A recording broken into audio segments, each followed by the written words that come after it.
while I'm here and in such a great location, as you can see here, just downtown Austin, lots of great stuff going on down here as this town explodes and continues to grow. But wanted to talk for just a second about a conversation I had this morning with one of my veteran mentees. So this gentleman has been in the military for 20 years, doing the same or similar job that entire time, working in the IT field.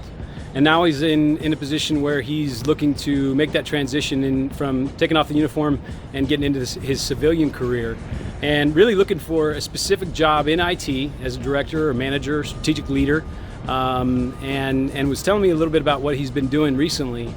He's still got some time to go. He's got about 150 days before he ends his time in uniform, but so he's ahead of the curve a little bit.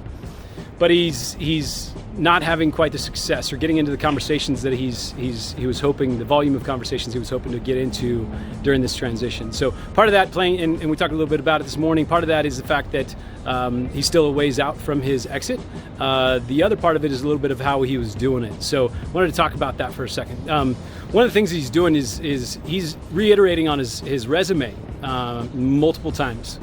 And I'm not against that at all. I think if you're trying to apply for multiple jobs, to try and figure out if there's multiple jobs, let's say 1, 2, or 3. We don't want to have a list of 20 jobs that could potentially be right for you.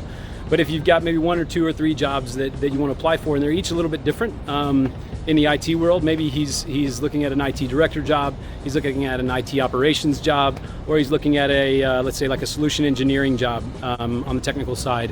And each of those is going to be a little bit different. And so his resume might need to be a little bit different or highlight certain things differently for the different types of roles. But what he was telling me is he's reiterated almost 20 times on his resume at this point. The other piece that he was telling me is that he's applied a lot, doing what I call the blind apply, right? Where you just go on to their LinkedIn page or their careers page on the website and just hitting apply without knowing anybody there, without doing anything much more than writing a cover letter, right? So that was the other piece that I wanted to talk about, because that's in my experience, it's probably one of the least efficient ways to find a gig or to actually get in front of that hiring manager, is to blindly apply. So my recommendation to him, number one, have just a few iterations of your resume. Having a million different iterations is not necessarily going to do you any good. Number two, blindly applying, I don't think anybody should do that whatsoever. I don't think anybody should be blindly applying to anything. I think the appropriate way to go there is to do some recon calls and to call some folks in advance and trying to set up some 15 to 20 minute recon calls with folks that are doing the job that you want to be doing, or that are in the division or department you think that you want to be in.